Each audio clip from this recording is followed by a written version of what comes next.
خب توی این بخش میخوایم در مورد آناتومی گوشت یه مقداری صحبت بکنیم. یه سری موارد رو در مورد گوشت خدمتون بگم که بدونیم که چه گوشتی رو انتخاب بکنیم که بتونیم یک برگر خوشمزه رو در نهایت داشته باشیم. ببینید وقتی که ما یک گوشت رو الان ببینید این گوشت گوسفنده. خب یه شقه ما وقتی که گوشت گوسفند رو تهیه میکنیم 2 شقش میکنیم. یعنی وقتی میخوایم شما خرید بکنید از قصابی، من رفتم الان یه شقه گوشت گوسفند رو گرفتم، یعنی نصف گوشت گوسفند رو. این نصف گوشت گوسفند رو دقیقاً ببینیم داخلش چه چیزهایی رو داره. ببینید این ستون فقرات گوشت گوسفنده. شما همین رو توی گوساله هم ببینید، منتها خب گوساله خیلی بزرگتر هستش دیگه. ستون فقرات که این استخوان‌های دنده بهش وصل هستن. ببین این دقیقاً میشه شکم گوسفند ما. خب این قسمت میشه قسمت دست و این قسمت هم که میشه قسمت رون گوسفندمون. خب این هم که قسمت گردنش هست. اون گوشت شیشلیکی رو که ما میخوریم و حالا کباب شیشلیکی که میخوریم و استفاده میکنیم و خیلی طعم لذت بخشی داره، به این شکل بریده میشه که معمولا گوشت رو از اینجا برش میدن آشپزها و هر دنده از اینجا یک کات میخوره. گوشت راسته و فیله این پشت میفته، میشه اینجا. خب که ما اینا رو برمیداریم. همه این قسمت ها رو من خدمتتون نشون میدم. این قسمت رو برمیداریم، راسته و فیله قشنگ اینجا میفته.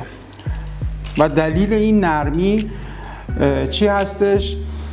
اینکه راسته و فیله اصلا چرا گوشت نرمیه؟ به خاطر اینکه زیر ستون فقراته. اصلا تو طول عمر گوساله و گوسفند اصلا این راسته و فیله تکون نمیخورن، به خاطر این گوشت نرمی هستن و به خاطر اینکه این قیمت خیلی بالایی دارن، به خاطر اینکه خیلی حجم کوچولویی دارن. توی مثلا یه گوساله 500-600 کیلویی شاید توی هر شقه گوساله میبینید مثلا یه فیله 3 کیلویی فقط قرار داره. یه گوساله‌ای که مثلا 500 کیلو وزنشه فقط 3 کیلو گوشت فیله است، یا مثلا توی هر شقش. البته به خاطر همین گوشت گرونی است. حالا در مورد طعم‌ها میگم که کلاً از این گوشت‌ها کدوم یکی گوشت خوشمزه تریه. جلوتر که بریم در موردش مفصل خدمتتون میگم و صحبت میکنیم. پس این شد از گوشت شیشلیکمون که هر دنده وصل میشه به گوشت راسته و به خاطر این گوشت لذیذیه. حالا بریم در مورد اینکه کدوم یکی. ما تقریبا آناتومی رو شناختیم که دست و پا و گردن و حالا اینکه هر قسمت راسته فیله کدوم کجا هستن، گوشت دنده اینا کجا هستن متوجه شدیم. حالا ببینیم کدوم یکی از اینا گوشت خوشمزه تری هستن. خب ببینید این قسمت بالای گوشت گوسفند ما هستش. ببینید هرچی از سمت بالا به سمت پایین میایم، خب به سمت دست‌ها و به سمت پاها میایم که گوسفند یا گوساله پایینش هست. بدن تحرک بیشتری داره دیگه، درسته؟ ببینید توی قسمت‌هایی که تحرک بیشتری داره بدن مثل دست‌ها و پاها، گوشت طعم بیشتری داره، گوشت خوشمزه تره. هرچی بالاتر میریم طعم گوشت ضعیفتر میشه و راسته و فیله که توی بالاترین قسمت هستن دقیقاً ضعیفترین طعم رو دارن. و حالا چرا ما میگیم که راسته و فیله برای ما جا افتاده که طعم خوبی دارن؟ اصلا این شکلی نیست، به خاطر اینکه راسته فیله گوشت بسیار نرمی رو داره و اونم دلیلش اینه که زیر ستون فقراته. ما همیشه فکر میکردیم که این گوشت خوشمزه‌ایه، در صورتی که اصلا این شکلی نیست. گوشتای پرتحرک که به سمت پایین هستن گوشتای خوشمزه تری هستن.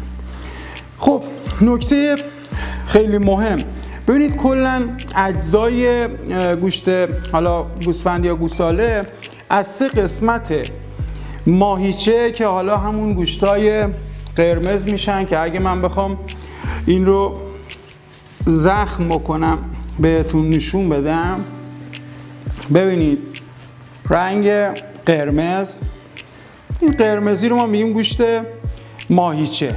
خب این یک بافت دیگه، درسته؟ بافت ماهیچه.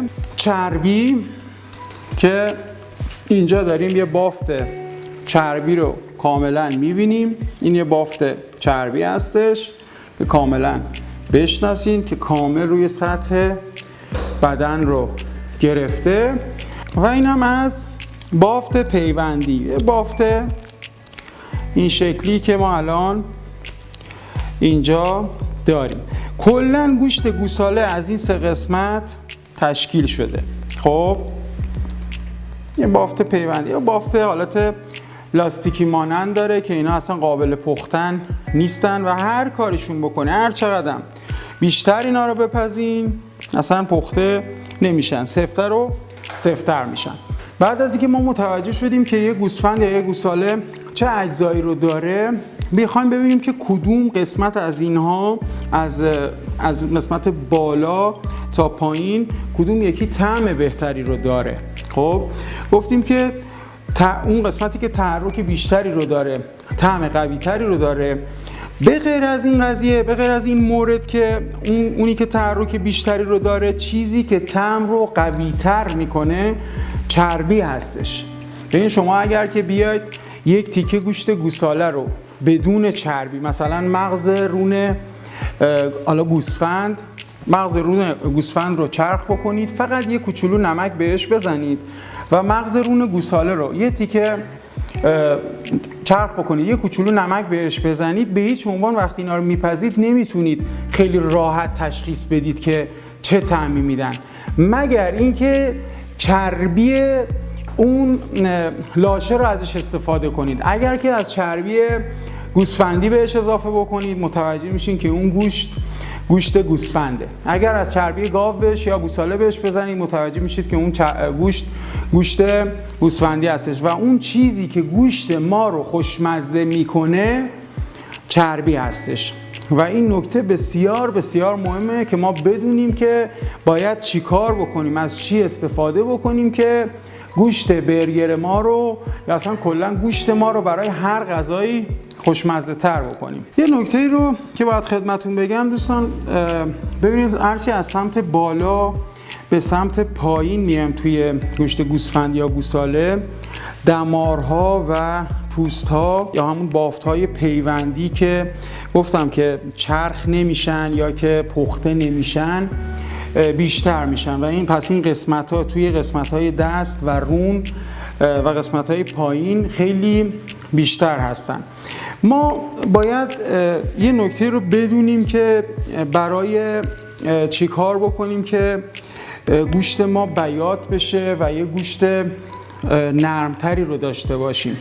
ببین شما وقتی که گوساله یا گوسفند وقتی که کشتار میشه، شما همون موقع اگر که از گوشت استفاده بکنید گوشت چغره، یعنی شما همون لحظه گوشت رو برش بدید و کباب بکنید. وقتی که از گوشت استفاده میکنید میبینید که گوشت یه مقدار که نه درصد خیلی بالای چغره.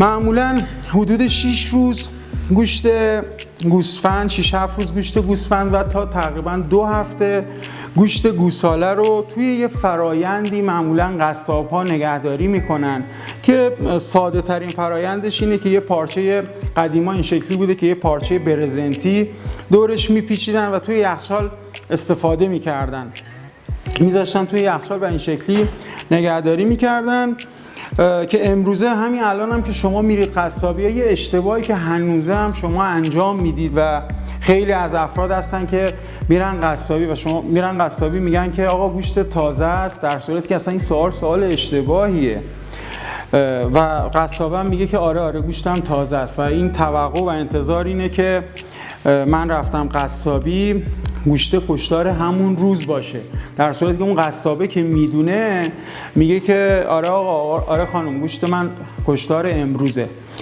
و اصلا این سوال رو نباید پرسید. ما باید بدونیم که گوشت گوسفند باید مال حداقل 5-6 روز پیش باشه یا گوشت گوساله باید مال حداقل 10-12 روز پیش باشه، مال 2 هفته پیش باشه. این اتفاقی که میفته چیه؟ حدود 12-15% از آب بافت گوشت از دست میره. وقتی که این 15% آب از دست داده میشه چی میشه؟ اتفاقی که میفته، خب وقتی آب میره بیرون بافت خود گوشت میمونه دیگه، یعنی طعم اون جوس اصلی گوشت میمونه.